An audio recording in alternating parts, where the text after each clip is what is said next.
with 11 weeks pregnancy present with the sudden onset of the pain and the swelling in the left lower limb. So here a primary evidence is given and the 11 weeks pregnancy is present and she present with the swelling in the lower limb and the pain. Homan sign is positive. So Homan sign is positive in the case of DVT. So in duplex ultrasound shows the non-compressibility of the veins in the affected region with the absence flow. So this all will points towards the DVT. So what is the drug of choice for the treatment? So in pregnancy we know that in the initial period of time till the 12 weeks we will consider low molecular weight heparin. Then from 12 week to 36 week we can give warfarin. Then after that at 36 week we have to change it to the low molecular weight heparin. So answer here will be at 11 week we have to consider enoxaparin. All the following are the clinical feature of hypovolemic shock except in the hypovolemic shock cold clammy skin is present, this is true. Hypotension is present, this is also true. And oliguria is present, this is also true. But bradycardia is not seen. Instead tachycardia is seen. In all the shocks tachycardia is seen except in the neurogenic shock where bradycardia with hypotension is seen. Hypotension plus bradycardia is present in the case of the neurogenic shock. Rest in all type of shock tachycardia is present and hypotension is present. Which of the following is the most appropriate to describe the classical heat stroke? In the classical heat stroke we know that this question is repeated many times, and in classical heat stroke generally sweating is absent. So sweating should not be present. So there is a loss of sweating, this is true. Increased sweating, this is not true. Increased sweating, option 4 is also not true. And the confusion is between option A and B. So option A is patient core body temperature rise above 44 degree. No, this is not true. Generally the rise above 40 degrees also considered in the case of the classical heat stroke. And also the confusion is there, loss of consciousness is there, and loss of sweating is there. So the most appropriate answer here is option B. Which of the following is not a priority in the initial management of the shock from the venomous snake? So we know that the after the snake bite we have to follow the proper methods of treating the patient. Firstly we have to maintain the ABC, then we have to put 2 IV line which should be large bore needle, large bore IV line. Then we have to consider anti-venom. So aggressive volume resuscitation, this is true. Anti-venom administration, this is also true. And vasopressor supports, no, this is not true. Generally we do not give vasopressor support for the initial management of the shock in the case of the snake bite. So answer will be B. Which of the following is not an appropriate criteria for the diagnosis of systemic inflammatory response syndrome? So in SIRS we know that the respiratory rate should be greater than 90. Temperature should be either greater than 38 or less than 36. Total leukocyte count should be either greater than 12 or less than 4. So either greater than 12 or less than 4 should be the answer, and not greater than 16. And heart rate should be greater than 90. This is also true. So here option C is incorrect. It should be greater than 12. All the following predisposes to the acute respiratory distress syndrome except. So for ARDS we know that acute pancreatitis can lead to the ARDS. This is true. Toxic gas inhalation can also lead to the ARDS. Aspiration of the gastric contents can also lead to ARDS, but severe bronchial asthma do not lead to the ARDS. It is the obstructive type of the lung disease and it will not lead to the ARDS, which is generally a restricted type of lung disease. An 8-year-old child have consumed a few tablets of the drug that were being taken by his mother on the regular basis.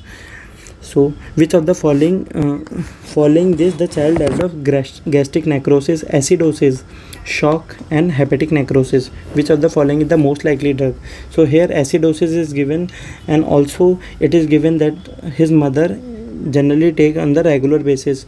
So the child may have consumed the iron tablet because it is generally taken by the mother on the regular basis, and also it will lead to the acidosis, gastric necrosis, etc.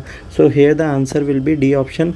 And for the treatment of this toxicity we have to give desferoxamine, which is given IV, and if we have to give the oral then it is the dapivirine. So answer here is D, iron. A newborn weighing 1.5 kg at birth, present at 6 hours of age with the lethargy, weak and the high pitched cry and the difficulty in the feeding. Which of the following is the next step in the management? So here the newborn is not stable because there is a difficulty in the feeding. So firstly we have to consider the blood sugar level, because in the case of the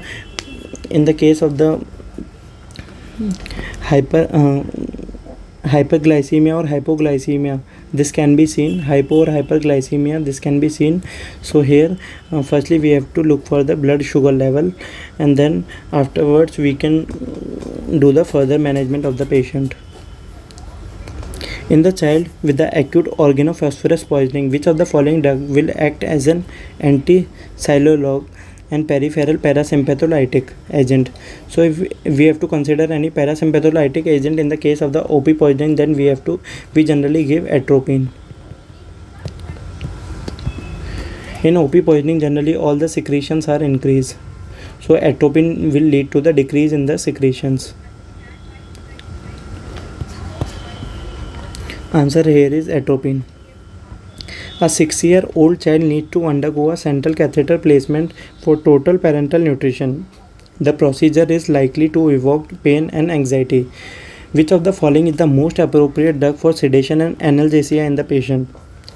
So here it is either sedation should be there, it means that anesthesia should be provided plus analgesia also. So anesthesia plus analgesia property is seen in the ketamine. So here we will consider ketamine for this 6-year-old child for sedation and analgesia. Which of the following is the drug of choice in the child presenting with the supraventricular tachycardia? So SVT is given or PSVT is given. So for a specific drug for the PSVT is adenosine. So we have to consider IV adenosine for this patient. Which of the following drug is used for cardiopulmonary resuscitation for pulseless ventricular fibrillation? So here the ventricular fibrillation is given, and we know that in the case of the ventricular tachycardia or fibrillation we do not give atropine. Adenosine is not given, it is used for the PSVT. Lidocaine and lignocaine can be given, but amiodarone is the best for this. So drug of choice for the ventricular fibrillation and the pulseless disease is amiodarone, and generally we give 300 mg. It can be given IV or intraosseous. Which of the following is the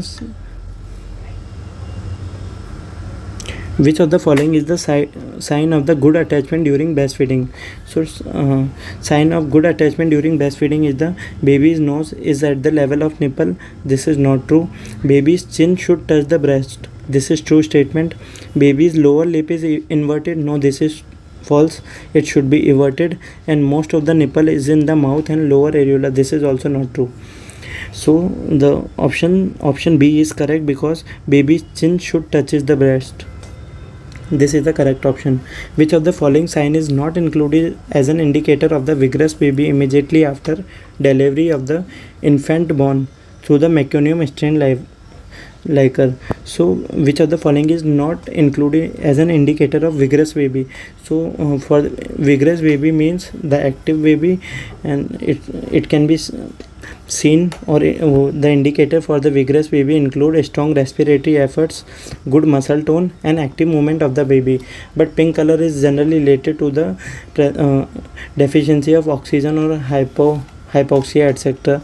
So it is not related to the meconium strain liquor. So option A is incorrect. All the following for the cephalohematoma in newborn except All are true for the cephalohematoma in the newborn except. So we know that it is located over the parietal bone in the subcutaneous plane. This is not true. In the subcutaneous plane, generally cephalohematoma is not located, and generally we can see. So in subcutaneous plane we can see caput succedaneum, not cephalohematoma. It may be associated with hyperbilirubinemia. This is true. It increases in the size in the first 12 to 24 hours. This is also true. It can take 3 to 6 weeks to resolve. This is also true. So here option A is incorrect with regard to the cephalohematoma. Which of the following sick neonate can be started on minimal enteral feeding if hemodynamically unstable? So in the case of the neonate on the mechanical ventilation, we can give minimal enteral feeding, and also in the case of the umbilical catheter we can give minimal enteral feeding. So in these two conditions we can umbilical catheter and the neonate on mechanical ventilation we can give minimal enteral feeding, but we cannot give the minimal enteral feeding in the case of the septic neonate with sclerema, neonate with necrotizing enterocolitis and symptomatic hypoglycemia. So here option C is correct. Which of the following drug is contraindicated in the mother who is breastfeeding her infant? So bromocriptine is generally not given in the mother because it will lead to decrease in the milk production. So here answer is bromocriptine, which is not given in the mother who is on the breastfeeding. A term neonate present with tachypnea on the day 1 after birth. The chest X-ray revealed hyperexpanded lung field, prominent vascular margin, prominent interlobar fissure. Which of the following is the probable diagnosis? So here tachypnea is present on the day 1, and the X-ray reveals the hyperexpanded lung field. This points toward the transient tachypnea of the newborn because it is generally present on the first day, and also in the X-ray hyperexpanded lung fields are present and prominent interlobar fissure is present. So option C is correct. A preschool boy can go upstairs on alternate feet. So alternate feet and can so this is seen at the 3 years age, going upstairs with the alternate feet, and if it is given going downstairs with the alternate feet, then it should be 4 years, but here going upstairs is there, so 3 years. Also he can started copying a circle. This is also seen at the age of the 3 years. So the age of the preschool boy is 3 years. So how many blocks at the 3 years of age? 3 into 3, which is the 9.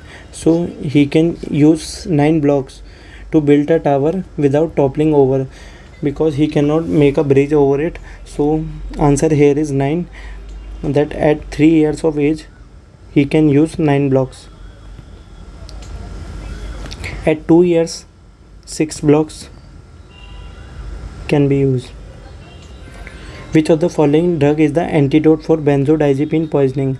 So this is a direct question. For benzodiazepine we use flumazenil. Naloxone is used for the opioid poisoning, and palidoxime generally used for the organophosphorate poisoning. Atropine is also used for OP poisoning. So here answer is flumazenil.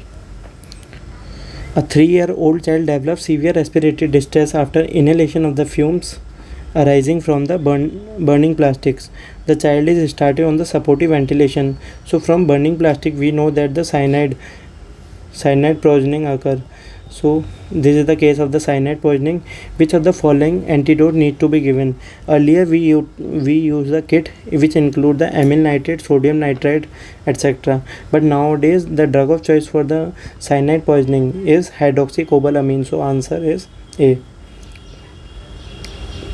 A child has a incurving of the little finger. Incurving of the little finger is seen in the case of the Edwards syndrome, and also many other conditions it is seen, and this is known as the clinodactyly. So answer is clinodactyly. 4-week-old infant present with the repeated episodes of non-bilious vomiting since 7 days. The infant seems active and hungry after the vomiting. Examination reveals an olive-shaped mass in the epigastrium. Which of the following abnormality is expected in this infant? So here non-bilious vomiting is given and at the age of 7 days, and also the mass is seen, also the olive shaped mass is seen in the epigastrium. So this all points towards the congenital pyloric stenosis. So in congenital pyloric stenosis we know that metabolic acidosis occur. So decrease in the potassium is there, decrease in chlorine is there, decrease in sodium is there, and plus metabolic alkalosis occur with paradoxical aciduria. So answer here will be metabolic acidosis. Which of the following is correct dose and route of administration of hepatitis B vaccine in the children? So we know that hepatitis B vaccine is generally given IM, and it is generally given in the enterolateral aspect of thigh ALT, and 0.5 ml is given. So it should be given IM. So option A and C are incorrect and 0.5 ml should be given. So option B is correct. Which of the following is correct for approved acellular pertussis vaccine? So a correct option is correct regarding the approved acellular pertussis toxin is it contains at least 3 pathogenic pertussis antigen.